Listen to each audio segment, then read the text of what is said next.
नमस्कार मित्रों, मैं आपका अपना मोहंती यादव और आप देख रहे हैं एन इंडियन अपडेट। मित्रों, आज के अपडेट में हम बात करेंगे जियोपॉलिटिकल सिनेरियो के बारे में। वह सिनेरियो जहां कब दोस्त दुश्मन बन जाए और दुश्मन दोस्त बन जाए, पता ही नहीं चलता। जहां हर क्षण परिस्थिति बदलती रहती है, जहां न के परमानेंट दोस्त हैं, न कोई परमानेंट दुश्मन है। अगर कुछ परमानेंट है तो वो है परमानेंट इंटरेस्ट। खैर दोस्तों, आगे बढ़ने से पहले आपसे अनुरोध है, आप वीडियो को लाइक करें, चैनल को सब्सक्राइब करें और कमेंट सेक्शन में अपनी प्रतिक्रिया देना बिल्कुल भी ना भूलें। और आप नोटिफिकेशन वाली बेल तो दबा ही लेंगे। अब जैसा कि आपको पता ही है, आप देख ही रहे हैं कि बाइडेन प्रशासन के आने के बाद ही यूएसए ने विश्व स्तर पर और एक्टिविटी करनी शुरू कर दी। और इसी यूएसए और नाटो की और एक्टिविटी के चलते रशिया यूक्रेन का वॉर शुरू हो गया। ना सिर्फ शुरू हुआ, बल्कि अभी तक चला हुआ है। और अपनी बहुत बड़ी टेरिटरी गंवाने के बावजूद भी यूक्रेन अभी तक लड़ रहा है नाटो की हथियारों के दम पर। और पुतिन का कोई मूड नहीं है कि कब्जाई हुई टेरिटरी को वो वापस करे। नाटो के हथियारों के दम पर यूक्रेन जो वॉर लड़ रहा है वह उसे बहुत ही महंगा पड़ रहा है। हाँ, उम्मीद की एक किरण है, क्योंकि अमेरिका में सत्ता परिवर्तन होने वाला है और ट्रंप शासन के आने के बाद में हो सकता है हथियारों की सप्लाई यूक्रेन को बंद हो जाए और यूक्रेन मजबूरी में ही सही बातचीत की टेबल पर आए। रशिया यूक्रेन से अब खाड़ी की तरफ चलते हैं, जहाँ पे इजराइल में, ईरान में, लेबनान, हिजबुल्लाह, सीरिया में रोज नई नई समस्याएं निकल रही हैं और चीज़ें घूम फिर के डिस्टेलाइजेशन की तरफ जा रही हैं या चली गई हैं। और इजराइल जहां अपने चिरपरित अंदाज में हर हमले के बाद निकल पड़ता है सामने वाले को मिट्टी में मिलाने के लिए, और फिर शुरू होता है विश्व के लिबरल्स का आरआर इजराइल के खिलाफ। अब आरआर तो आप समझते ही होंगे, आर फिर समझ लो और रू आर फिर रोना। लेकिन इजराइल को ना पहले फर्क पड़ता था और ना अब पड़ता है। सामने वाली पार्टी जैसे ईरान का कुछ दिन ड्रामा होता है, धमकी देता है, तुर्की पाकिस्तान जुबानी जबान खर्ची करके अपने कर्तव्य की तीसरी कर लेते हैं। इस्लाम के नाम पर चीज़ों को इकट्ठा करने की कोशिश की जाती है और कुछ दिन के बाद कहानी खत्म हो जाती है और इंतजार किया जाता है एक नए ऑपरेशन का कि कब कौन इजराइल को छेड़ेगा और इजराइल घर में घुस के मारेगा। और वो क्या क्या मारेगा, ये आप अपने अनुमान लगा लीजिए। दुनिया भर का मसाला मिलेगा लिबरल्स को आरआर के लिए। अब ईरान में भी इसी दौरान कभी हिजाब के नाम पर, कभी मॉरल पॉलिसिंग के नाम पर कोई ना कोई आंदोलन कराया जाता रहता है और घूम फिर के सब कुछ निशाना जाता है डीप स्टेट और यूएसए की तरफ। वही सब कुछ पुरानी कहानी कि दूसरों को डिस्टर्ब करो और अपने घर में चैन से रहो। और ऐसे ही आरोप लगते थे डीप स्टेट के ऊपर। भारत में पार्लियामेंट इलेक्शन 2024 के दौरान भी, मणिपुर में भी ऐसे ही हालात पैदा किए जाते हैं अक्सर डीप स्टेट के द्वारा, जिसको वर्धस्त है यूएसए प्रशासन में बैठे हुए कुछ एलिमेंट्स का।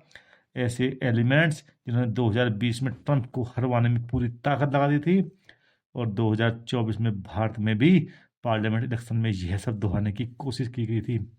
खैर मित्रों, भारत में तो ये दोहराया नहीं जा सका, कोशिश सफल नहीं हुई। कुछ हद तक प्रयास मजबूत जरूर हुए, लेकिन पूर्ण रूप से कोशिश सफल नहीं हुई। और रिजल्ट आया इसका बांग्लादेश में एक सफलता के रूप में। और जिस प्रकार शेख हसीना को बांग्लादेश से भागना पड़ा, भारत में शरण लेनी पड़ी, हिंदुओं पर असंख्य असीमित अत्याचार का दौर शुरू हुआ और जिससे भारत भड़के और भारत कोई ऐसी हरकत करे कि सीधे सीधे ये सब काम भारत के खिलाफ शुरू हो जाएं लीगल तरीके से। लेकिन जब उससे भी काम नहीं चला, भारत ने अपना संयम नहीं खोया, तो भारत विरोधी और पाकिस्तान के समर्थन में बांग्लादेश में बड़े पैमाने पर बयानबाजी शुरू की गई। लेकिन मित्रों, कुत्तों के भौंकने से हाथी अपने रास्ता नहीं बदला करते।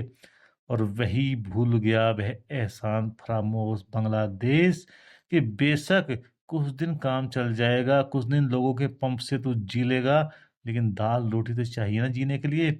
और कुछ ही समय में औकात ज़्यादा आने लगी, खाना तो भारत ही देगा, बाकी दुनिया की औकात नहीं है तुम्हें बिठा के खिला सके, तुम्हारा पेट भर सके। और वो पाकिस्तान जिसके हाथ में खुद कटोरा है, उससे तुम दोस्ती बढ़ा रहे हो। ये चेक करना है कि किसका कटोरा ज़्यादा अच्छा है, तेरा कटोरा अच्छा है या मेरा कटोरा अच्छा है। और मित्रों, किसका कटोरा अच्छा है वो आने वाले समय में पता चल जाएगा, लेकिन बांग्लादेशियों को याद आने लगा है अब खाना। वो रोज हाथ फैला रहे हैं, कभी चावल दे दो, कभी ये दे दो, कभी वो दे दो, इवन सोने के बदले वो चावल की तस्करी तक कर रहे हैं मित्रों। सोना इंडिया भेज रहे हैं और चावल हमारे यहाँ से ले जा रहे हैं। और एक बड़े मजे की बात बताऊं, कुछ साल पहले या 1-2 साल पहले ही बड़े-बड़े बातें होती थी। बांग्लादेश की पर व्यक्ति इनकम भारत से ज़्यादा है, इकोनॉमी अच्छी चल रही है, उनका कपड़े का व्यापार दुनिया में सबसे अच्छा है। लेकिन अचानक से उन्हें याद आया, अरे! तुम तो एक कौम के हो, तुम तो शांति प्रिय लोग हो, शांति दूत हो विश्व स्तर पर, तुम्हें ये सब काम करने की शोभा नहीं देता। और उसके बाद शुरू होता है बांग्लादेश में शांति दूतों का अपना ही काम, जो उन्होंने पूरी शांति से बांग्लादेश को बर्बाद करने के लिए अच्छी खासी चलती हुई सरकार की ऐसी-तैसी कर दी और बताया कि बांग्लादेशी सिर्फ एक काम अच्छी तरह से करना जानते हैं और वह काम है प्रोटेस्ट करना, अच्छी खासी चीज़ों को बर्बाद करना। और इससे एक बात और भी चलती है पता, कि नोबेल प्राइज़ हमेशा ऐसे लोगों को दिया जाता है जो यूएसए और पश्चिम के लोगों का एजेंडा पूरा कर सके, उसमें सहयोग कर सके। किसी भी ऐसे व्यक्ति को, राष्ट्रवादी टाइप के व्यक्ति को, जो उनका एजेंडा पूरा नहीं कर सके, उसको नोबेल पुरस्कार देने की वो कभी ज़रूरत भी नहीं समझते। और इन सब के पीछे भी यूएसए, डीप स्टेट, मानवाधिकार संगठन, सेकुलर किस्म के लोग शामिल होते हैं। और टारगेट सेंट मार्टिन आइलैंड था बांग्लादेश में, ताकि भारत पर कंट्रोल करके साउथ ईस्ट एशिया को कब्जे में लिया सके और चाइना को भी थ्रेट दी जा सके। यह मिशन फेल हो गया है, क्योंकि मोहम्मद यूनुस की अब औकात नहीं लगती कि वह सेंट मार्टिन को अमेरिका को सौंपने की हालात में हैं। मित्रों, इस संबंध में चाइनीज फिलोसोफर या एक मशहूर कमांडर स्ट्रेटेजिस्ट, कुछ भी आप बोल दो, सुन जू, उनकी एक कहावत याद आती है कि सबसे अच्छी विजय वह होती है जो बिना लड़े ही जीती जा सके। और इसी दौरान एक्टिव होती है अराकान आर्मी। अब इस अराकान आर्मी के एक्टिव होने में भारत का क्या हाथ है या भारत को क्या फायदा नुकसान है, यह सब मैं आपके विवेक पर छोड़ता हूँ। लेकिन रिजल्ट ये है, चले तो भारत के घेरने थे, अब अपने ही जान बचाने के लाले पड़े हुए हैं। सेंट मार्टिन पर डायरेक्टली कब्जा रहने गया है बांग्लादेश का। अब मित्रों, इन सब के बीच एक चीज पर हम बिल्कुल भी ध्यान नहीं दे रहे हैं, वो है चाइना की चुप्पी। भाई, इस समय चाइना चुप क्यों है, कुछ डिस्कस नहीं कर रहा, ताइवान का भी जिक्र नहीं कर रहा है। मित्रों, चाइना चुप क्यों है, यह सिर्फ इतनी सी बात नहीं है, इसके मल्टीपल कारण हैं कि चाइना चुप क्यों है। जैसे गलवान के बाद से ही भारत के बदले हुए तेवरों के चलते चाइना को समझ में आ गया था कि यदि इकोनॉमिक रूप से नुकसान नहीं करवाना है ना, तो भारत को सैनिक रूप से छेड़ना नहीं है। नहीं तो गलवान से पहले हर दूसरे दिन बॉर्डर पे उंगली करने के लिए खड़ा ही रहता था, और गलवान के बाद बड़ा शांत है जी, हम तो पड़ोसी हैं, आराम से रहेंगे, व्यापार करेंगे, सब करेंगे और चुपचाप पीछे हटेंगे। पाकिस्तान के साथ सी पैक ऑलरेडी विफल हो ही चुका है। मालदीव में पंप मारने के बावजूद भी कोई खास फायदा नहीं हुआ, और श्रीलंका में उसकी लॉन डिप्लोमेसी के चलते श्रीलंका का जो हाल हुआ है, विश्व के छोटे और गरीब देशों को सोचने को मजबूर होना पड़ा है कि वो चाइनीज लॉन डिप्लोमेसी के चक्कर में फंसेंगे तो उनका हाल कहीं बेहाल ना हो जाए। और लास्ट में बात आती है मित्रों ताइवान की। चाइना अच्छी तरह से समझता है कि यदि चीज़ों को ठीक रखना है ना, तो ताइवान के साथ स्टेटस को बनाए रखना होगा, और ताइवान को एक सीमा से ज़्यादा नहीं छेड़ना है, नहीं तो यूएसए को क्षेत्र में इंटरफेयर करने का मौका मिल जाएगा। और समुद्र में और हवा में चाइना आज भी यूएसए का सामना करने की हालत में तो कम से कम नहीं है। ताइवान अपने आप को पूर्ण रूप से स्वतंत्र घोषित कर देगा, नुकसान उठाकर भी ताइवान एक संप्रभु देश बन जाएगा, और यूएसए के एहसानों तले दबा ताइवान यूएसए के लिए चाइना के खिलाफ एक अनसिंकेबल एयरक्राफ्ट कैरियर का काम करेगा। में तो एयरक्राफ्ट कैरियर की बात आ ही गई है तो थोड़ी बातें कर लेते हैं एयरक्राफ्ट कैरियर के बारे में। एयरक्राफ्ट कैरियर मित्रों सही मायने में समुद्र में तैरता हुआ मिलिट्री बेस होता है, और किसी भी देश की सैनिक शक्ति को दर्शाता है। इस समय मित्रों यूएसए के पास 11 एयरक्राफ्ट कैरियर हैं जो सुपर कैरियर यानी कि परमाणु शक्ति से संचालित होते हैं। वहीं चाइना के पास 3 हैं जिनमें एक सुपर कैरियर है।